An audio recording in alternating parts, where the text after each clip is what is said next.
Oke, selamat malam semuanya. Ya, ini F-Talk edisi 16 Mei 2023. Seperti biasa, malam ini kita akan berikan update market, IHSG, dan saham-saham yang sudah masuk di kolom komentar ide dari Bapak Ibu semua. Kita akan bahas satu persatu sesuai dengan permintaan. Ya, tentunya yang akan kita bahas adalah yang lengkap ya pertanyaannya atau alasan yang diberikan. Kalau misalkan idenya kurang lengkap atau hanya sekedar tolong bahas A, mohon maaf sekali, kita tidak akan bahas. Baik, kita langsung mulai agar durasi tidak terlalu panjang. Kita mulai dari IHSG. Baik, sebelum saya mulai, ini masih banyak yang belum subscribe channel YEF. Silahkan apabila Anda mungkin sudah pernah menonton YEF dan saat ini Anda menonton lagi dan merasa channel ini atau YEF Talk bermanfaat untuk Anda, dukung kami dengan subscribe dan juga like video YEF Talk. Kita mulai dari IHSG. Hari ini IHSG sayang sekali, lagi-lagi mau tidak mau, suka tidak suka, marketlah yang paling benar. Nah, perkiraan kita IHSG akan rebound setelah menutup gap, dan kemarin setelah menutup gap ditarik naik. Namun sayangnya ya lagi-lagi ya kita mau tidak mau, suka tidak suka ya harus menerima market bergerak kemana dan akan kemana ya. Hari ini penutupannya ditutup di bawah perkiraan ya, sehingga meskipun tetap akan ada peluang untuk false breakout atau dia false breakdown atau dia balik lagi ke atas 6.700, namun sementara ini kita harus ya menerima penutupannya kurang bagus hari ini. Nah, skenario penurunan ini sudah kita perkirakan kemarin di tanggal 15 di private trading room. Ya, kita hanya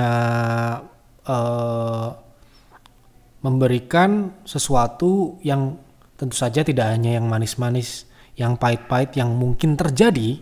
Kita harus juga kasih tahu di awal. Supaya apa? Supaya semua member kami, terutama untuk private trading room, karena ini trading ya sifatnya jangka pendek, bisa mengantisipasi segala yang bisa terjadi di market, termasuk hal-hal yang mungkin kita tidak harapkan ya. Lagi-lagi ya, suka tidak suka, setuju tidak setuju, market mau bergerak, itulah yang paling benar ya. Kita hanya bisa memprediksi dan memperkirakan dan mengestimasikan ya, belum tentu kita benar.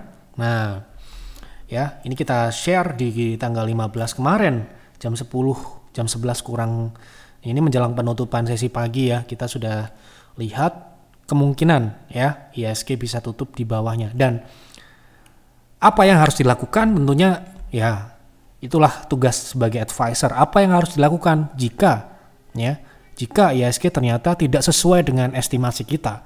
Ya, di sini sudah clear dan jelas apa yang harus dilakukan, yaitu ya kami sarankan untuk meningkatkan posisi cash on hand kembali di atas 75 pp. Sebelumnya ketika penutupan bulan April kalau tidak salah, member PTR bisa lihat kita sudah sempat melonggarkan strategi kita untuk mempertahankan cash on hand di atas 50 PV, sehingga sekarang ini kembali diperketat.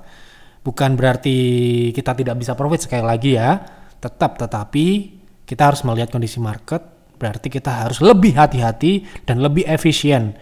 Jangan sampai kita jor-joran transaksi, bla bla bla bla, beli ini beli itu, jual ini jual itu, ternyata banyak sinyal false, dan hasilnya ya nanti bisa berpengaruh ke winning rasionya, ataupun juga bisa nyantol ya, atau nyangkut, karena saham ya sekarang ini berbeda dengan sebelum pandemi. ARB itu sangat mudah, sehingga ya bisa berjilid-jilid gitu ya. Dan kalau sudah kekunci ARB, sulit untuk keluar. Nah, itulah kenapa ketika market tidak bagus, kurang bagus, kita mengerem. Bukan berarti tidak ada rekomendasi, bukan berarti tidak ada trading. Tetap ada kemungkinan dikurangi secara kuantitatif, secara ya jumlahnya. Kita lebih ke quality dulu. Kita lihat mana-mana saja yang risknya minimum, ya, yang risknya kecil, ya, dan juga kita mencari saham-saham yang seperti yang kemarin-kemarin sudah kita share, mencari saham-saham yang bisa melawan market ya. Meskipun ya belum tentu ketika kita beli langsung naik ya, ada juga yang dia berdiam dulu. Nah, yang bagus malah justru seperti itu. Kalau kita beli kemudian dia naik, ya pastinya ya banyak orang yang tidak bisa mengikutinya. Ya, yang kita harapkan kita beli minimal dia diam atau bertahan di harga range beli kita. Ya, makanya kita tidak mencari saham yang sudah naik dalam tanda kutip, tetapi saham yang akan naik. Ya, saham yang akan naik, bukan yang saham yang sudah naik. Sekali lagi, kita mencari saham yang bisa melawan market dan saat ini belum naik tapi akan naik, gitu ya. Nah, ini ya. Jadi ketika indeks turun di bawah estimasi kita atau tidak sesuai dengan harapan kita, ya meskipun ini tetap masih bisa ya, besok tiba-tiba rebound kencang gitu, tiba-tiba dia balik ke atas 6.700 dan membentuk sebuah higher low, bisa aja. Namun sekali lagi ya, kita kembali dengan penutupan hari ini sementara ini tidak sesuai gitu ya. Jadi ya karena ini tidak sesuai dan di bawah sini juga terdapat support gap di 6.560, ini gap jelas terdapat sebuah gap ya di 6.560 di tanggal 16 Maret ditutup di 6.560 dan di tanggal 17 Maret ya kemudian dibuka dan tidak pernah menyentuh lagi di harga ini. Artinya ini adalah gap terbuka. Ya, sesuai dengan teori Gartley, probability untuk menutup gap itu adalah 79,9%. Ya, gap yang searah dengan tren 79,9% akan ditutup. Ya. Nah, bagaimana dengan tren saat ini? Tren sekarang ini masih dalam tren konsolidasi. Ini konsolidasinya kami tunjukkan. Jadi ada yang bertanya, kalau misalkan ada pertanyaan seperti ini kemarin, Yev, kalau misalkan ternyata IHSG tidak membentuk higher low atau tutup di bawah 6.700, akan seperti apa skenario selanjutnya? Apakah lanjut downtrend atau seperti apa? Tidak. Dia akan konsolidasi di sini. Ya, sementara ini seperti itu. Konsolidasi di rentang yang lebar 6.950 sampai dengan 6.570. Itu artinya ketika konsolidasi terjadi, ya, menurut data yang kami miliki, fall signal akan sering sekali muncul. Sehingga itulah tadi kita cara mengantisipasinya adalah menurunkan agresivitas. Ya, menurunkan agresivitas, tetap trading, tetap mencari saham-saham yang potensi, karena ya market seperti apapun tetap akan ada saham yang naik. Seperti itu ya. Jadi kemungkinan dia akan menutup gap selanjutnya, support selanjutnya di 6.500-an ya. Seperti itu. Semoga ya ada keajaiban besok tiba-tiba rebound dan terbentuklah sebuah higher low. Tapi sementara ini kita akan lihat skenario yang kemungkinan besar terjadi gitu ya. Tolong bahas saham SEMA secara fundamental dan teknikal. Saya lihat aset dan ekuitasnya bertumbuh.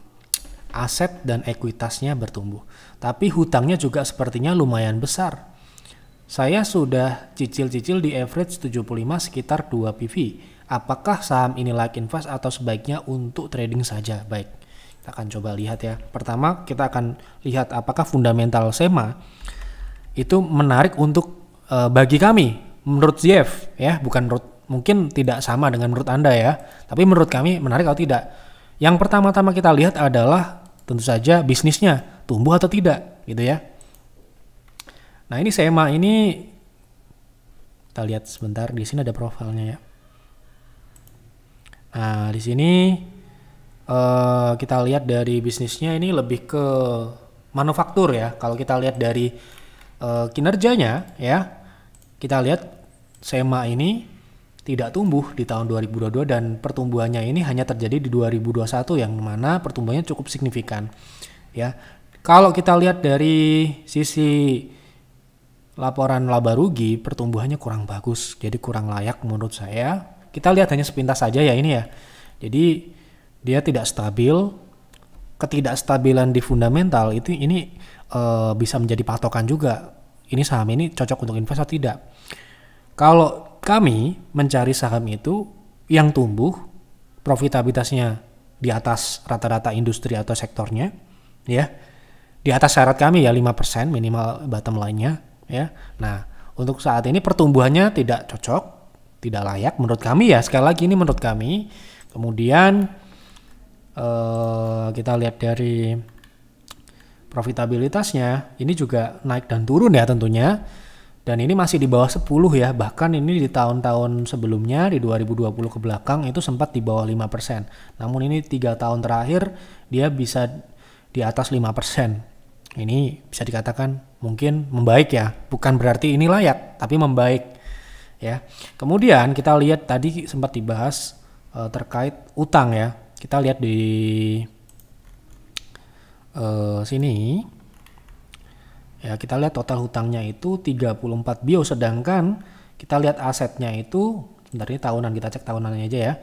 Kita lihat total hutangnya itu 39 miliar ini ya, 39 miliar. Dan kalau kita lihat asetnya bisa dikatakan ya cukup oke ya, kalau kita katakan dari rasio tadi tidak di bawah 1 ya, kita lihat DER-nya di bawah 1. Ini perlu dikomparasi ya dengan sektor dan industrinya tentunya. Saya belum mempelajari itu, yang jelas secara individual ini mungkin kalau kita lihat dari rasio DER masih cukup oke, tidak ada masalah ya. Kemudian kita lihat dari aset lancarnya, karena itu juga penting sekali untuk jangka pendek ya. Jangka pendek kita harus lihat juga, karena juga banyak perusahaan yang sekarang ini sedang bermasalah itu karena masalah jangka pendek, atau bisa dikatakan dia utang jangka pendeknya tidak bisa dipenuhi atau tidak bisa memenuhi kewajiban jangka pendek, sehingga ya ada masalah gitu ya. Nah, kita lihat dari aset saat ini, kita lihat dari cash di sini bisa dikatakan sebentar. Nah, ini 12 bio ya, sedangkan kita lihat jangka pendek 25 ya, 25 banding 12 memang kurang terlalu bagus kalau kita lihat dari secara jangka pendek ya. Kita lihat jangka pendeknya kurang terlalu bagus, sehingga pertama pertumbuhan kurang bagus, profitabilitasnya membaik tetapi bukan berarti dia langsung kita layakkan, tapi ini kita lihat dari data yang lain ternyata juga tidak terlalu bagus. Tidak terlalu bagus artinya ya masih banyak opsi-opsi yang lain. Nah, potensi trading kita lihat. Kalau dia lihat dari wave yang terbentuk saat ini, mungkin ini lebih cocok untuk swing trade karena dia downtrend pertama itu.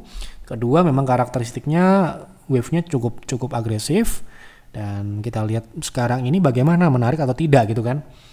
Kita lihat dari potensi jangka pendek ya. Jangka pendek ini kita lihat ke EMA 60 dulu atau ke 0,3 dari target pullback. 0,3 kebetulan di dekat dengan EMA 60 yaitu di 197, 98 sampai dengan 100, ini targetnya 27%. Dengan risk, ada risknya ya, itu 9% kalau kita mengacu pada support terdekatnya gitu. Jadi mungkin lebih cocok untuk trading untuk saat ini. Ini menurut saya sekali lagi, dan ini mungkin juga perlu kajian lebih mendalam ya. Kalau kita mau merekomendasikan saham like Invest di PIR dan PIRS itu kita harus melihat bagaimana studi komparatifnya, kemudian kita lihat historicalnya, kemudian kita lihat proyeksi bisnis ke depan, apakah ada potensi dia akan revenue streamnya meningkat atau bertambah dan sebagainya. Ini nih sekali lagi kita melihat data yang ada, kita belum melihat data-data yang lain, tapi so far belum layak saat ini ya. Jadi mungkin untuk trading. Tolong bahas Bumi seminggu ini mengalami kenaikan dari 113 ke 131. Apakah sudah waktunya Bumi dibeli lagi? Mungkin untuk trading ya ini ya. Saya ini nggak ada pertanyaan. Apakah ini untuk trading kah, untuk invest kah ya? Kalau Bumi kemarin kita sudah pernah bahas, saat ini dia sedang pullback dan proses turun menuju ke bawah 100 ya. Jadi untuk trading mungkin silahkan. Yang jelas ini TP-nya sudah tercapai di 130. Ya, sebelum ini proses turun kemarin kita sudah pernah bahas sebelumnya. Kita lanjut. Tolong bahas Avia, terlihat sudah berhasil breakout dari resist. Apakah sudah bisa untuk entry? Untuk trading berarti ya. Breakout kita asumsikan ini untuk trading. Avia like atau tidak? Tentunya kita harus menghitung berapa potensi upside-nya, karena ya kalaupun breakout kemudian potensi upside-nya nggak banyak ya belum tentu ya. Artinya menerapkan kemarin strategi yang kita share yaitu Mr. Bob, artinya kalau kita melihat saham itu breakout, kita juga perlu mengkalkulasi kira-kira potensi upside-nya itu berapa persen dan layak atau tidak gitu ya. Nah, kita lihat dari Fibo, sekarang ini kemungkinan dia sedang menguji 0,3 dan belum berhasil karena tidak pernah tutup di atas 710 yang mana itu adalah 0,3-nya. ya. Saat ini dia memang sudah breakout dan sedang meretest. Jadi menurut saya mungkin kita bisa melakukan test lot. Test lot itu seperti apa ya? Misalkan ya, kalau kita trading di private trading room itu kan ada alokasi maksimal 15 PV. Ya, kita melakukan test lot, kita beli kurang dari target maksimal alokasi. Misalkan kita beli dulu 5 PV. Nah, kita bisa beli di harga saat ini ketika dia sedang meretest support baru yang sebelumnya adalah resist yang tadi disebutkan dia sudah breakout. Artinya ketika harga itu breakout bisa jadi dia meretest dulu, meretest level tersebut apakah valid atau tidak. Lagi-lagi itu market yang menentukan. Yang jelas sekarang ini sedang retest dan dia bertahan. Bisa jadi kita melakukan test lot dulu dan kita baru tambah di target alokasi maksimal ketika dia kembali di atas 715 melewati 0,3 dengan target ke 0,618 yang mana kalau kita beli di harga saat ini potensi upside-nya sekitar 17% dengan risk ya 4% di 0,2 yaitu di 655 seperti itu. Minta bahas saham Indo untuk swing trade. Baik, kita coba lihat Indo untuk swing trade. Saat ini Indo konsolidasi juga ini ya. Jadi kita akan lihat berapa potensi upside ke resist konsolidasi sekitar 12%. Ya. Kemudian risknya sekitar 6%-an ya. Jadi mungkin bisa ya. Di sini sekarang ini di middle area dengan proteksi di 96, TP-nya di 116 sampai dengan 120. Oke, bisa. Tolong analisa base untuk swing saya sudah punya di 150. Saya mau nambah sebaiknya di berapa dan apakah risk rewardnya masih bagus untuk TP dan proteksi di berapa. Jadi untuk ini ya, ini tadi juga ada advisor memberikan laporan ke saya banyak member baru itu konsultasinya hanya menyantumkan harga beli dan sahamnya. Jadi untuk dapat memberikan saran tambah dan kurangi, tentunya kita harus tahu alokasi yang sudah dibeli berapa. Ya. Jadi kalau tidak ada itu ya kita tidak bisa memberikan saran menambah atau mengurangi kan. Gitu. Jadi ini sedikit edukasi. Kalau Anda jadi member, baik itu PTR, PIR dan PIS, semua layanan kami, Anda harus tahu apa itu PV dan bagaimana menghitungnya. Ketika konsultasi, Anda minta saran, saya punya saham A sebanyak ini, itu baru bisa diberikan saran, Anda boleh nambah atau tidak. Tergantung dengan berapa yang sudah Anda beli dan ketersediaan cash on hand. Misalkan saham BES sudah beli di harga 150. Misalkan alokasinya saat ini sudah beli 20 PV. Jadi kalau mau nambah, ya tentu saja tidak bisa menurut aturan kami. Karena ya saran yang diberikan adalah mengacu pada aturan-aturan yang sudah ada yang saya buat di private trading room dan advisor harus patuh dalam memberikan saran menggunakan itu. Ya, ini nih ya mungkin ini kan pertanyaannya tidak diberikan berapa alokasinya ya. Jadi kita nggak bisa memberikan advice mau tambah di berapa banyak, tapi kita mungkin melihat berapakah yang harga yang memungkinkan untuk kita beli lagi. Sekali lagi ya, bukan berarti Anda boleh tambah. Tapi di berapakah kita bisa beli lagi saham BES kalau sudah punya di 150. Sekali lagi ya, kita nggak sembarangan dalam memberikan saran ya. Karena ya lagi-lagi kita punya kredibilitas yang harus dijaga dan nggak boleh sembarangan gitu ya. Jadi saya harap member-member baru bisa memaklumi itu. Jadi memang mohon maaf ya, kalau konsultasi dengan kita mungkin agak ribet dan repot. Karena Anda harus menyesuaikan bagaimana aturan YEF. Ya, dan itu aturan yang harus dipatuhi oleh advisor kami. Advisor kami dilarang keras memberikan saran tambah atau kurangi tanpa ada informasi yang lengkap. Ya, itu harus dipahami. Bukan salah mereka, tapi bukan salah mereka ya, tapi itu adalah aturan. Ya, itu adalah aturan. Tidak bisa dilanggar. Ya. Nah, saat ini kalau sudah punya di 150 nih, sekarang harga 151. Sedangkan saham ini baru saja reject dan ini adalah TP terdekatnya. Kan dia saham ini konsolidasi juga ya, ini konsolidasi ya, dan dia rejection dari resist konsolidasi. Jadi pembelian ini menurut saya kurang tepat.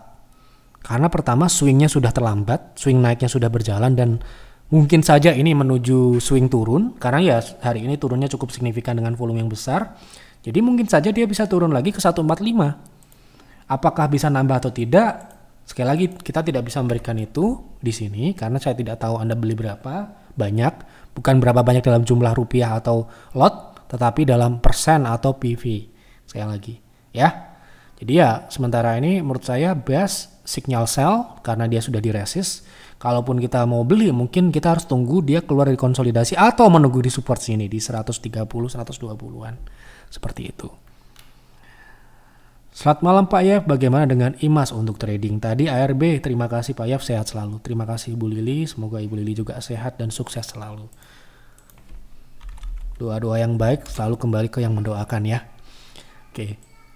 Wah, untuk IMAS ini sepertinya untuk beli sudah terlambat dan dia sudah sangat tinggi. Buat saya tidak berani untuk beli di harga saat ini. Sekalipun mungkin dia masih bisa naik, saya mungkin pilih saham lain yang saat ini dalam posisi belum naik. Lagi-lagi, Yef tidak beli saham yang sudah naik, tetapi saham yang akan naik. Ya, yang akan naik. Saat ini ya belum naik. Kalau seperti ini, ya ini udah orang mau jualan, ini TP-nya 2.900-an ini bahkan sudah dilewatin gitu ya. Jadi ya untuk saat ini kita tunggu dia turun sampai berapa nanti. Yang jelas saat ini belum ya. Dan mungkin dia bisa di 2370 dan ini ARB bisa berjilid-jilid ya di 2370 atau di 1800. Ya mungkin agak ekstrim ke 1800 tapi bisa karena dia pun naiknya seperti ini ya, dan karakteristiknya memang seperti ini ya. Jadi harus dipelajari juga ke belakang itu dia seperti apa. Kalau naiknya kencang sekali, turunnya juga jangan salah kalau Anda mau tangkep pisau jatuh ya gitu. Ini sekali lagi menurut saya kalau Anda berani monggo ya. Selamat malam Pak Yep, mau tanya saham MKTR sampai berapa target turun? Terima kasih.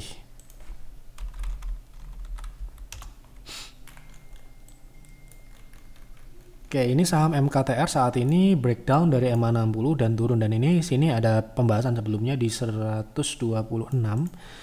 Mungkin ini target turun terdekatnya dulu ya di 167, tapi ini proses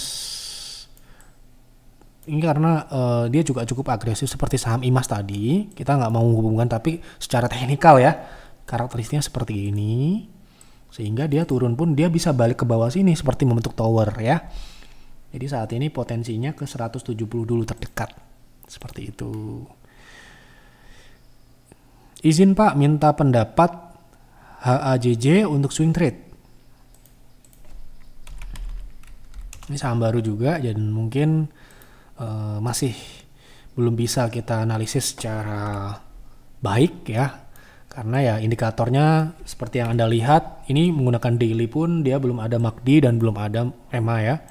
Jadi kita hanya menggunakan Fibo, di mana kita harus melihat target turunnya, target retracement yang ideal di 300 ya. Mungkin dia masih bisa turun lagi sekarang ini. Sekarang di 376. Oke. Chart weekly Adaro head and shoulder. Ya, kita lihat.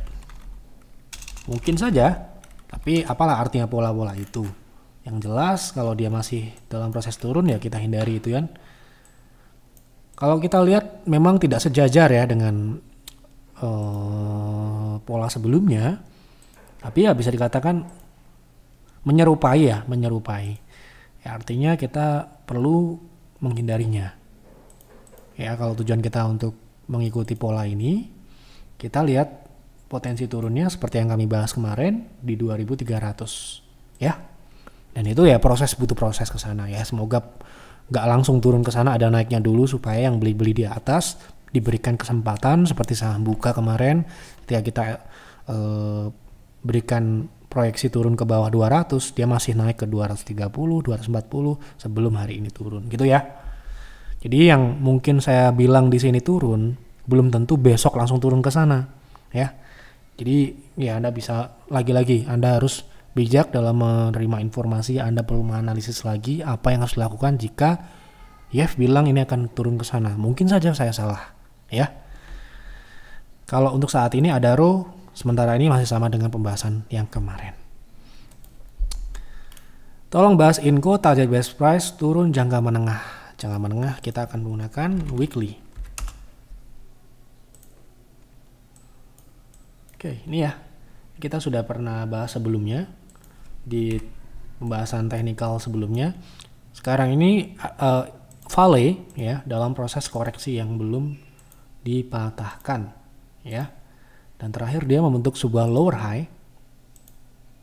Dan ini mungkin dia akan turun lanjut ke bawah 6.200. Yang jelas mungkin best price-nya adalah harga yang mendekati trendline ini. Trendline ini mungkin kalau dicapai dalam bulan ini atau bulan depan sampai dengan bulan Juli itu di 6.200, tapi sepertinya bisa lebih dari situ dan bisa membentuk shadow di 5.900 ya. Jadi kemungkinan untuk best price kita akan mengacu pada tren besar ini. Best price-nya di 0,6 tentunya. 0,6 di berapa? Yaitu di 4.200 tadi ya. Ini best price. Lagi-lagi ya, best price tidak mudah untuk dicapai. Tapi itu adalah best price. Ya, gitu. Jadi yang terdekat dulu itu di 5.900 tadi yang saya sebutkan. Kalau itu dicapai dan ditembus, kita bisa tunggu di 4.200 untuk info jangka menengah. Seperti itu. Oke, ini yang kemarin ya, UNTR untuk tahun ini ada potensi kah Bang? Ini ya belum bisa kita bahas potensi apa yang diinginkan, potensi invest atau trading gitu ya. Baik, semua sudah saya jawab sesuai dengan permintaan. Semoga ya pertanyaan atau idenya dibahas sesuai dengan yang diinginkan. Sekali lagi, apa yang kami bahas di YEFTalk tidak semuanya akan benar. Pasti ada yang benar, ada yang salah. Dan Anda tidak harus mempercayai kami 100%. Anda bisa timbang-timbang informasi yang kami berikan, Anda analisis sendiri, Anda buat plan Anda sendiri-sendiri di rumah.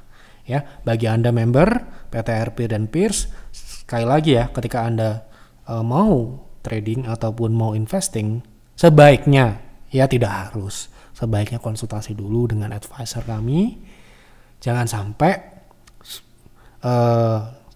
ya Anda sudah member ya, konsultasi dilakukan setelah nyangkut. Jangan ya. Jadi konsultasi itu dilakukan sebelum buy atau sell karena itu adalah fungsi dari advisor. Ya. Gitu ya. Oke. Terima kasih untuk Bapak Ibu yang sudah mendukung kami dengan klik like, dengan subscribe. Silahkan isi kembali di kolom komentar ide-ide saham yang menarik untuk dibahas di YEFTalk selanjutnya. Itu saja. Mohon maaf apabila ada kekurangan atau kesalahan dalam penyampaian di YEFTalk malam ini. Selamat malam dan selamat beristirahat.